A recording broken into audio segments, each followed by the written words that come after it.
Hi, I'm Mark Fulton. I'm a real estate investor in the greater Charlotte, North Carolina area.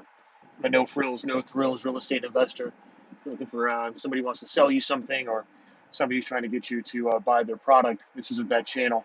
This is just sharing my thoughts as a 10-year real estate investor, doing it for about 3.5 years. Where I didn't treat it as a hobby.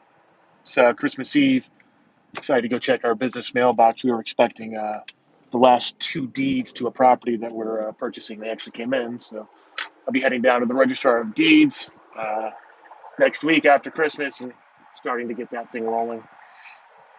This weekend, I was got invited to a cabin, huge cabin in the mountains of Tennessee with a friend of mine. It sleeps 30, has 8 bedrooms, probably just as many bathrooms. It's stupidly big, 3 stories with 3 different decks. And like any other property that I look at, it had a for sale sign on the outside, so I'm interested. How much is it being sold for? What was the sales history? And being sold for $800,000, which doesn't seem completely unreasonable. It's a lot more than I want to spend, but it is a huge house. But I looked at the sales history on Realtor.com, and in 2008, this log cabin. It's got to be 6,000 square feet or more. Sold for 285,000. Now, granted, that would have to be cash.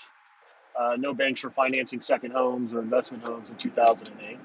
But a couple months before it sold, it was listed for like 417, which means that somebody was very, very motivated to get rid of this. Well, anyways, that's not quite what I wanted to talk about. I just thought it was interesting.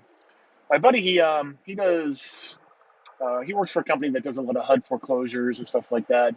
He's the one who rented it and invited us up, and he fancies himself an intuit person, meaning that he can just kind of get to know you after a few meetings and tell you a lot about where you came from and your struggles. And we were about to get into it when the kids came around, and he didn't want to get into too much of the details around the youngins, but he goes, I can tell you that your life wasn't easy.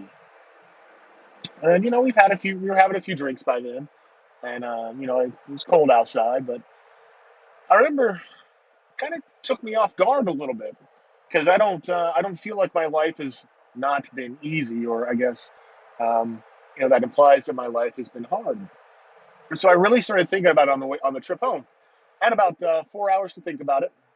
Listen to some audiobooks and podcasts while I was doing that, but I kept coming back to it. And what I realized is, and I might have touched on this in other videos, that I kind of feel like I've lived two different lives. When my wife had left me when maybe about 10 years ago, 11 years ago, and it was devastating, and I had to go through all this counseling, and it was very painful, and I needed to find out what had happened so that I could make sure that it never happens again, and because I never want to feel this pain again. And through that personal development, I had become the person that I am today, the person that I always knew that I could be. And it harkens back to I talked about this, Eric Thompson, the hip hop rapper.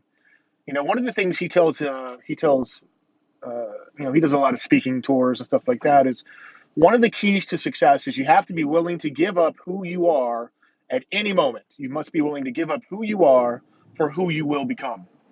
And I think that's kind of apt for what happened to me. See, the life I live today, this particular life, is one that's is not that difficult.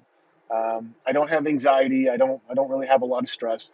I do have some stress because stress comes with real estate, but I don't have anxiety. I'm a strong, confident person.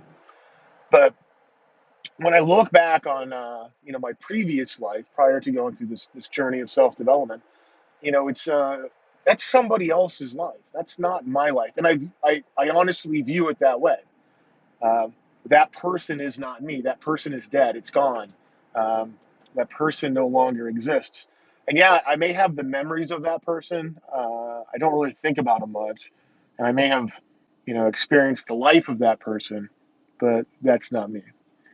And um, through a lot of work, a lot of difficulty, and a lot of searching for mentors and listening to what they say, I sacrificed who I was to become who I was going to be, and that is the person today. And I just found that to be pretty interesting. So uh, I think you'll find that when you really, really hit success, and I'll be the first one to admit I probably had a lot more problems than other people, and you know, maybe I'm just being a little self-aggrandizing here, but and maybe everybody else has the same problems I do. They probably do, but when you can look back on who you were and say that person is no longer me. I don't know who that person is. I can't relate to that person, and I think that you will find that you are well on your way to success. So anyways, I hope you go out there and live the "you won't stop me" lifestyle, because I can tell you this: you will not stop me. Nothing you will do, nothing that can happen to me is going to stop me. I'm in the phase of acquiring assets. We're very, very close to the point of being financially free, and once that happens, the world's your oyster, I guess. Anyways, I hope you learned something.